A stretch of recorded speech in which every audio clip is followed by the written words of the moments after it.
જમ્મુ કાશ્મીરમાં આતંકી હુમલો થયો અને ત્યાં ગુજરાતીઓના પણ મૃત્યુ થયા ત્યારે મૃતક શૈલેષ કડથિયાનો મૃતદેહ સુરત લાવવામાં આવ્યો।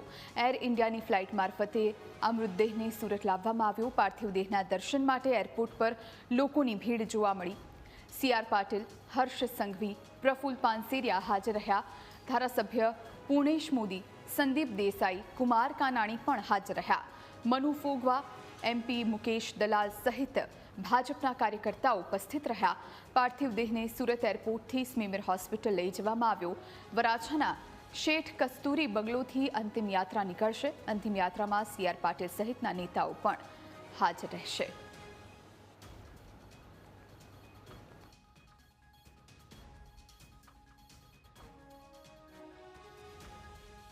મૃતદેહને તેમના નિવાસ સ્થાન પર લાવવામાં આવ્યો છે। આ સીધા દ્રશ્ય છે, જોઈ શકો છો।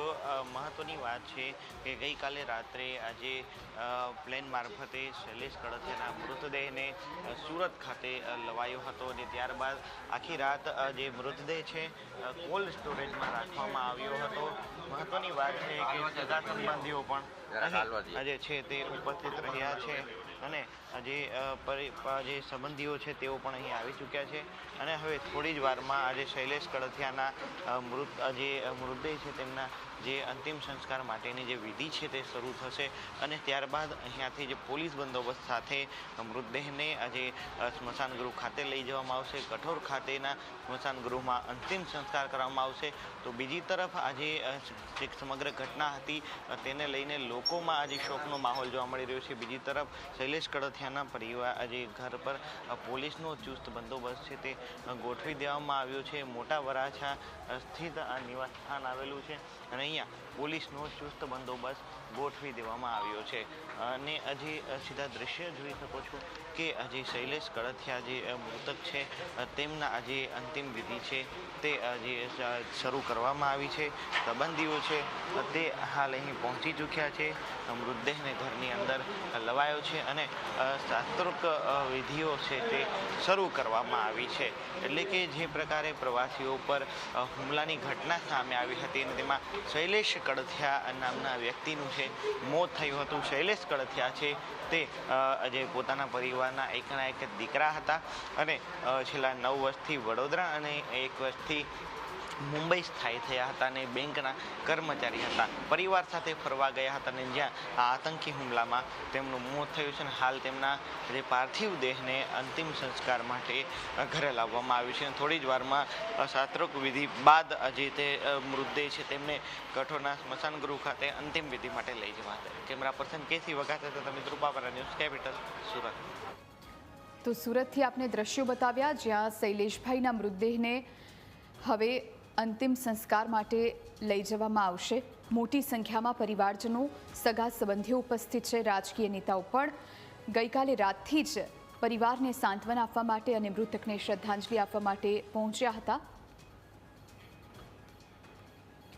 તો આજ વિશે વધુ જાણકારી માટે સંવાદદાતા અમિત આપણી સાથે સુરતથી લાઈવ જોડાયા છે। અમિત, શૈલેષ કડથિયાનો મૃતદેહ ગઈકાલે મોડી રાત્રે સુરત આવી પહોંચ્યો, નેતાઓ પહોંચ્યા હતા, શ્રદ્ધાંજલિ અર્પણ કરી હતી અને હવે થોડી જ વારમાં અંતિમ સંસ્કાર, અંતિમ યાત્રા યોજાશે। હાલ ત્યાં શું સ્થિતિ છે પહેલાં તો એ જણાવો અને સાથે કયા કયા નેતાઓ અંતિમ યાત્રામાં જોડાઈ શકે છે?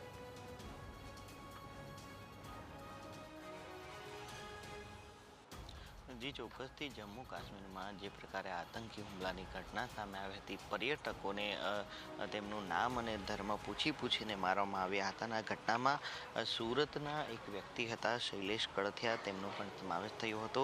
શૈલેષ કડથિયાની પણ જે હત્યા છે તે કરવામાં આવી હતી અને હવે આજે શૈલેષ કડથિયાના મૃતદેહને ગઈકાલે મોડી રાત્રે આજે ફ્લાઇટ મારફતે સુરત લાવવામાં આવ્યો હતો અને ત્યારબાદ સ્મીમેર હોસ્પિટલના કોલ્ડ સ્ટોરેજમાં રાખવામાં આવ્યો હતો।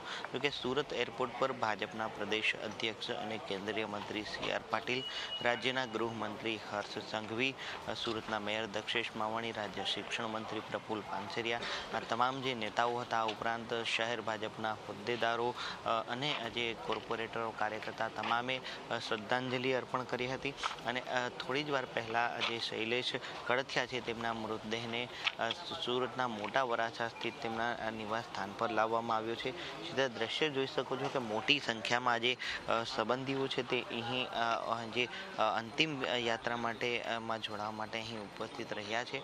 અને બીજી તરફ આજે અંતિમ વિધિની તૈયારીઓ પણ છે તેમના નિવાસ સ્થાને અહીંયાથી જે છે તે કરવામાં આવી રહી છે. મૃતદેહની અંતિમ વિધિ છે, અંતિમ જે વિધિની જે તૈયારી હોય છે તે તમામ રૂમની અંદર ચાલી રહી છે અને અન્ય જે વિધિઓ હોય છે તે અહીં આજે બહારની સાઈડ કરવામાં આવી રહી છે. નનામી પણ અહીં છે તૈયાર કરવામાં આવી રહી છે. એટલે કે થોડી ક્ષણોમાં હવે શૈલેષ કળથિયા છે તેમની અંતિમ યાત્રા છે અહીંથી નીકળવાની છે. બીજી તરફ અંતિમ યાત્રાને લઈને પોલીસનો ચુસ્ત બંદોબસ્ત છે તે ગોઠવી દેવામાં આવ્યો છે.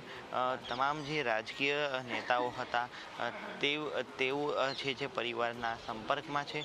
બીજી તરફ પોલીસ તંત્ર છે ગઈકાલથી જ જે છે તે ખડે પગે અહીં જોવા મળી રહ્યું છે અને અંતિમ યાત્રા જે છે તેને લઈને ચુસ્ત બંદોબસ્ત પણ હાલ છે નિવાસસ્થાન પર ગોઠવી દેવામાં આવ્યો છે. ફરીથી હું દ્રશ્ય બતાવીશ કે ખૂબ કરુણ દ્રશ્યો અહીં જોવા મળી રહ્યા છે. જે પ્રકારે જે એક યુવાન હતા શૈલેષ કળથિયા, તેઓ બેંકમાં નોકરી કરતા હતા અને 2 સંતાનોના પિતા છે અને પરિવાર સાથે ફરવા ગયા હતા અને તે સમયે આ ઘટના બની. એટલે કે લોકો પણ દુઃખની લાગણી વ્યક્ત કરી રહ્યા છે. નાની ઉંમરે જ્યારે પરિવારનો સ્વજન કોઈ પરિવારના સભ્યો ગુમાવતા હોય છે ત્યારે ખૂબ આક્રંદ હોય છે. તેમના સંતાનો પણ અહીં જોવા મળી રહ્યા છે, પરિવારના અન્ય સભ્યો પણ અહીં છે. એટલે થોડી જ વારમાં હવે જે અંતિમ યાત્રા છે તે મોટા વરાછાના નિવાસ સ્થાનેથી નીકળશે અને કઠોરના સ્મશાન ગૃહ ખાતે આ અંતિમ યાત્રા છે પહોંચવાની છે. મોટી સંખ્યામાં લોકો જોડાય તેવી પણ શક્યતાઓ દેખાઈ રહી છે. સામાજિક સંસ્થાના આગેવાનો આ ઉપરાંત આજે સ્થાનિક જે નેતાઓ છે તેઓ પણ આ અંતિમ યાત્રામાં જોડાય તેવી શક્યતાઓ દેખાઈ રહી છે. જી આભાર અમિત, આપ જોડાયા અને તમામ જાણકારી આપી તે માટે.